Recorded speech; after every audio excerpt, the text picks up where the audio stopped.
सैनिकों का मदद नंबर 1 रूप में करे। सैनिक देश का रीढ़ है, देश का जान है, देश का शान है, देश का। सबसे पहले हमें यह बताइए कि आपको कौन कौन पदक मिला हुआ था राष्ट्रपति के द्वारा? 2 चरणों में युद्ध हुआ भारत पाक।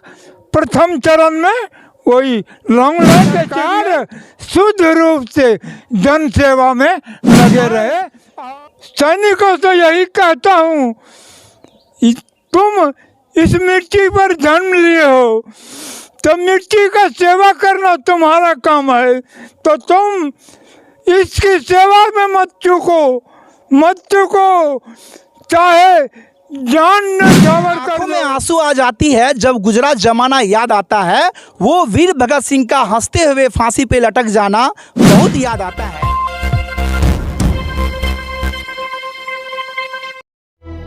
आज हम आपको दिखलाने जा रहे हैं एक ऐसे वीर की गाथा जिनको महामहिम राष्ट्रपति द्वारा दोहरी वीरता पदक, लॉन्ग लाइफ अचीवमेंट और परम अति विशिष्ट स्वर्ण पदक से नवाजा गया।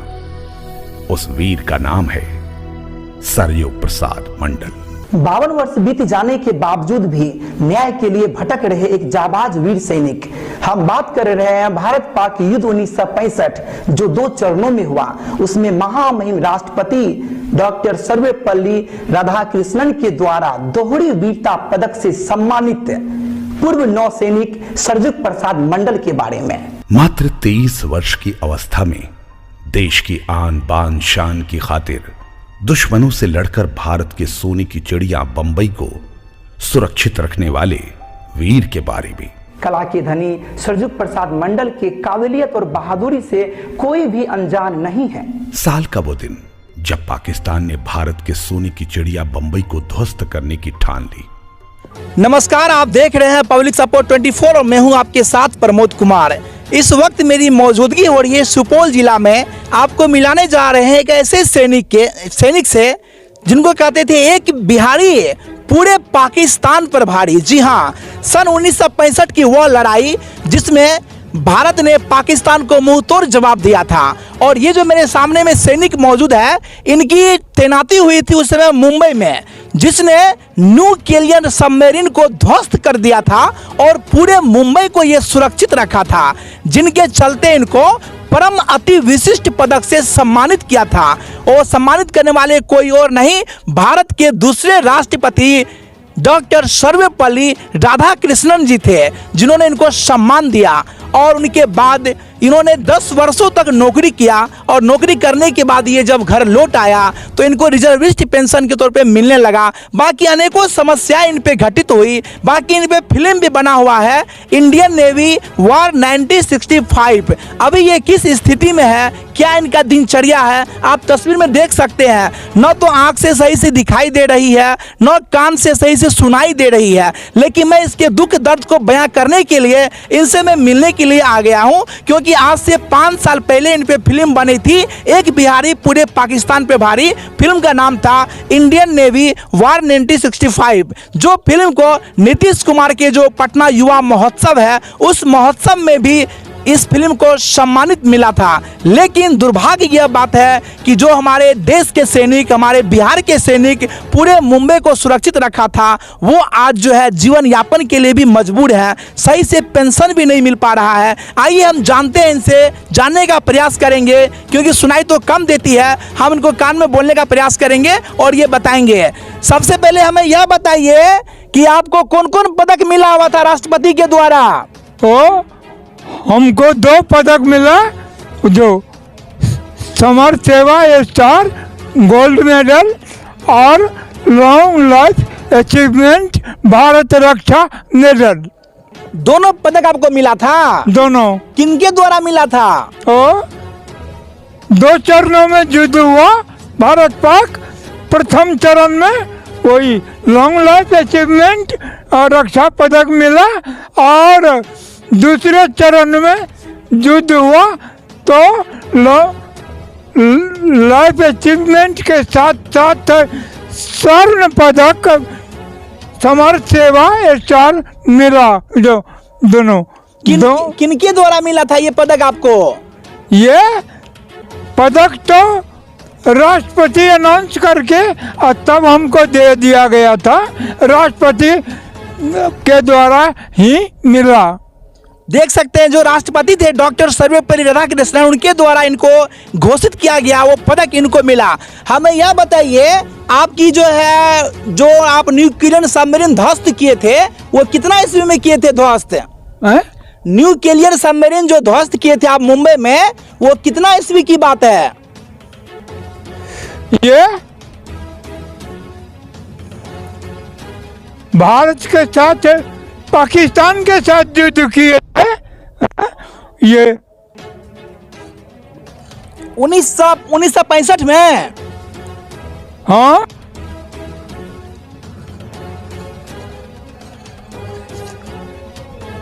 वो 1965 की युद्ध में भाग लिए थे 1965 में, और वो इसमें पाकिस्तान के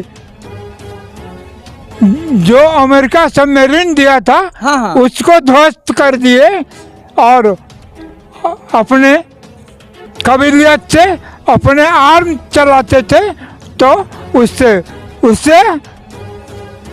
उसके पूरे मुंबई को सुरक्षित बचाए थे। हाँ, पूरे बम्बई नहीं, ओ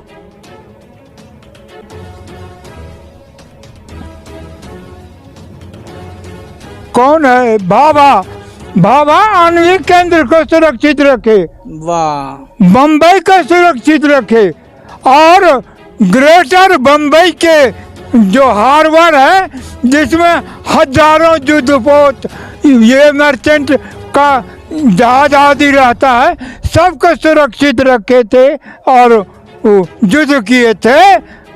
उसमें हम तो देख सकते हैं जो 1965 की लड़ाई में भारत पाक जो युद्ध हुआ था, वो युद्ध में इन्होंने एक हीरो की भांति अपनी भूमिका निभाए थे। काश ये न्यूक्लियर सबमरीन को ध्वस्त नहीं करते तो हो सकता था पूरा मुंबई खतरे के निशान पे होता, कोई भी आदमी वहां नहीं बचता। जो न्यूक्लियर सबमरीन 32,000 किलोमीटर लड़ने की क्षमता था, उनको इन्होंने ध्वस्त किया था। लेकिन आज जो हमारे देश के वीर जाके सरहद की सेवा करते हैं, सरहद की पूजा करते हैं, सेवा करते हैं, देश में अपना सर्वो ध्यान लगा देते हैं, पूरा जान लगा देते हैं, वो आज सैनिक की यह स्थिति है जो देख सकते हैं सही से सुनाई नहीं देता है, सही से दिखाई नहीं देता है। और इनको रिजर्विस्ट के तौर पे जो पेंशन मिलता था, वो भी पेंशन मिलना कहीं ना कहीं बंद हो चुका है। हम जानने का प्रयास करेंगे इन्हीं के जुबानी।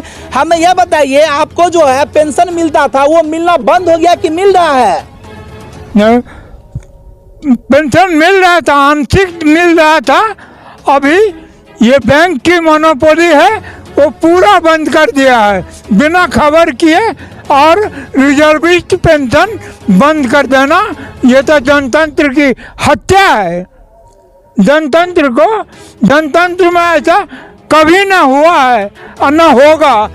और मैं इस संदर्भ में नीतीश कुमार को और प्रधानमंत्री उनको भी लिख चुका हूँ, और दोनों गुम हैं, समुचित जवाब नहीं दिए। देख सकते हैं इसमें लिखा हुआ है, सितारे हिंद विश्व चैंपियन सरजुग प्रसाद मंडल, पूर्व सैनिक नौसेना, रिजर्विस्ट के तौर पे इनको जो पेंशन मिलता था, दुर्भाग्यवश है वो भी पेंशन मिलना बंद हो गया। मीडिया कर्मी तो बहुत चीज़ को उठाते हैं, दर्शाते हैं, दिखाते हैं, लेकिन कम से कम जो देश के लिए अपनी कुर्बानी दिए थे और पूरे मुंबई को, पूरे देश को सुरक्षित रखे थे, इतने बड़े युद्ध की लड़ाई लड़े थे ये भारत पाक के बीच, उनको आके दिखाइए आप लोग। कम से कम एक सैनिक का भला होगा, इस सैनिक से लाखों सैनिक को प्रेरणा मिलेगी। जो देश की सेवा करने वाले सैनिक का अगर यह हाल हो सकता है तो बताइए लोग क्या करेगा? देश सेवा बढ़ के कोई सेवा होती है? मेरे अंदाज में शायद नहीं होती है। और अगर जो देश की सेवा करते हुए वह इस स्थिति में जीने पे मजबूर होगा तो लोग को धिक्कार होगा देश की सेवा करना भी। जरा गौर कीजिए, जो सैनिक पूरी रात जग करके मतलब जंगल में झाड़ी में छिप करके देश की सेवा करते हैं, तब हम लोग चैन की नींद सोते हैं, घर में ऐसो आराम से सोते हैं। आज वही सैनिक जीने पर मजबूर है, जो सही से दिखाई नहीं देता है, सही से सुनाई नहीं देता है। अगर इनको सरकार हेल्प नहीं करेगी तो कौन हेल्प करेगा? आप देख सकते हैं इसमें जो रिजर्विस्ट के तौर पे पेंशन होना चाहिए 20-25-30 हज़ार महीना, उतना भी नहीं मिल रहा है। इसमें महीना मिल रहा आपको मात्र देखिए 5280 रुपये महीना मिल रहा है। देख सकते हैं यहाँ पे 5280 रुपये महीना मिल रहा है, जो कि बहुत ही कम है, जो कि एक सैनिक के लिए ये एक पेंशन नहीं कहा जाए, इसको कहा जाए एक तरह से कुछ भी नहीं कहा जाए। जो सैनिक अपने जान पे खेल करके पूरे देश को सुरक्षित रखा था, और इनका ही फिल्म बना था जिसमें लिखा हुआ था एक बिहारी पूरे पाकिस्तान पे भारी। हमें यह बताइए अंत में आप जो है सरकार से क्या कहना चाहते हैं, क्या मांग करना चाहते हैं एक सैनिक के नाते? हम सरकार से यही मांग करते हैं जो सरकार अपना मनोविचार सही रखे और सही आदमी को पुरस्कृत करे और सही आदमी को साथ दे। तब मैं भी अपने ओर से सरकार से यही मांग करता हूँ कि सरकार हमको परखे, हमको पहचाने और तब हमारी मदद करे। सरकार हर कदम पर असफल मालूम पड़ रही है। मैं सरकार को यही कहना चाहता हूँ जो सरकार शुद्ध रूप से जन सेवा में लगे रहे और सैनिकों का मदद नंबर 1 रूप में करे। सैनिक देश का रीढ़ है, देश का जान है, देश का शान है, देश का मान है। उस सैनिक का अपमान किया जा रहा है। यही अबे बताइए, आपको लाखों सैनिक देख रहे हैं, लाखों हिंदुस्तान के सैनिक देख रहे हैं, वो लाखों हिंदुस्तानी सैनिकों को आप क्या कहना चाहेंगे, क्या संदेश देना चाहेंगे? मैं सैनिकों से यही कहता हूँ, तुम इस मिट्टी पर जन्म लिए हो तो मिट्टी का सेवा करना तुम्हारा काम है, तो तुम इसकी सेवा में मत चूको। चाहे जान न छावर कर दो, सर्वस्व न छावर कर दो, लेकिन धरती, भारत की धरती, इस देश की धरती जिस पर तुम जन्म लिए हो उसकी सेवा में करते रहो, जान चाहे भले चला जाए। क्या बात है। कहते हैं आंखों में आंसू आ जाती है जब गुजरा जमाना याद आता है, वो वीर भगत सिंह का हंसते हुए फांसी पे लटक जाना बहुत याद आता है। आज वीर भगत सिंह हमारे बीच नहीं है तो हम उनको याद करते हैं, आंसू बहाते हैं, लेकिन ये भी एक सैनिक है जो देश की सेवा किया, सच्चे हृदय मन से सेवा किया और इन्होंने अपना तन मन अर्पित कर दिया। वो सैनिक आज जिंदा रहते हुए इतने बेबस है, जीने पे मजबूर है। इन्हें आप जरूर सपोर्ट करें। बाकी आप जो देख रहे हैं इस सैनिक के बारे में आपका क्या ख्याल है? क्या इनको सपोर्ट नहीं करना चाहिए? आपकी क्या प्रतिक्रिया बनती है? आप क्या कहना चाहते हैं? कमेंट में राय जरूर दें। बाकी आप देख रहे थे पब्लिक सपोर्ट 24, मैं प्रमोद कुमार, धन्यवाद।